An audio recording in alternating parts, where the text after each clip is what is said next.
Hi friends, please subscribe to Amravati Media and press the bell icon for more latest updates. TDP versus Janasena కూటమిలో cracks.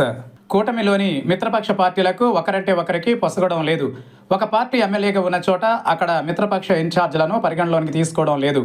ప్రధానంగా TDP జనసేనల మధ్య అనేక నియోజకవర్గాలలో ఆధిపత్య పోరు నడుస్తోంది.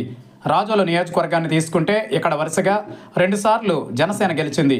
2019 ఎన్నికలలో కూటమిలో లేకుండానే పోటీ చేసిన జనసేన 175 నియోజకవర్గాలలో గెలిచిన ఒకే ఒక నియోజకవర్గం రాజోలు. పవన్ కళ్యాణ్ నాడు గాజువాక, భీమవరంలో పోటీ చేసి ఓడిపోయిన రాజోలులో రాపాక వరప్రసాద్ గెలిచారు. అంటే ఇక్కడ జనసేన ఎంత స్ట్రాంగ్గా ఉందో అర్థమవుతోంది. టీడీపీ ఎమ్మెల్యే ఉన్న చోట జనసేన నేతలను చిన్నచూపు చూస్తున్నారు. జనసేన ఎమ్మెల్యే ఉన్న చోట కూడా టీడీపీ ఇన్ఛార్జీల ఆధిపత్యం నడుస్తోందన్న ప్రచారం నడుస్తోంది. అయితే 2024 ఎన్నికలలో రాజోలు నియోజకవర్గం నుంచి దేవవరప్రసాద్ ఎమ్మెల్యేగా గెలిచారు. రాజోలు టీడీపీ ఇన్ఛార్జిగా గొల్లపల్లి అమూల్య వ్యవహరిస్తున్నారు. గొల్లపల్లి అమూల్యని రాజోలు టీడీపీ ఇన్ఛార్జిగా నియమించిన తరువాత రగడ ప్రారంభమైంది.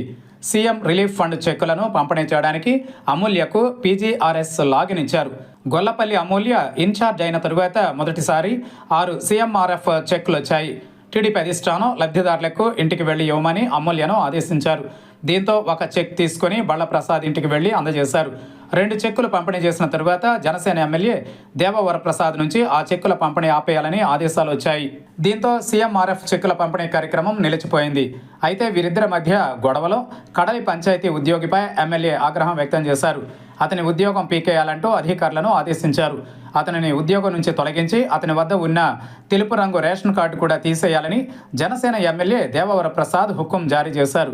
దీంతో జనసేన ఎమ్మెల్యే టీడీపీ ఇన్ఛార్జి మధ్య ఉన్న గొడవలో ఒక చిరుద్యోగి బలయ్యాడని సోషల్ మీడియాలో విమర్శలకు దిగారు. దీనిపై టీడీపీ నాయకులు నాయకత్వానికి ఫిర్యాదు చేశారు. ఎస్సీ సామాజిక వర్గానికి చెందిన చిరుద్యోగిని ఎందుకు బలి చేయాలంటూ మరికొందరు ప్రశ్నిస్తున్నారు. మొత్తం మీద పై స్థాయిలో నేతలు సఖ్యతగా ఉన్నా నియోజకవర్గ స్థాయిలో శత్రువులుగా ఉన్నారనడానికి రాజోలు ఘటన ఒక నిదర్శనం. దాదాపు అన్ని నియోజకవర్గాల్లో ఇదే పరిస్థితి నెలకొంది.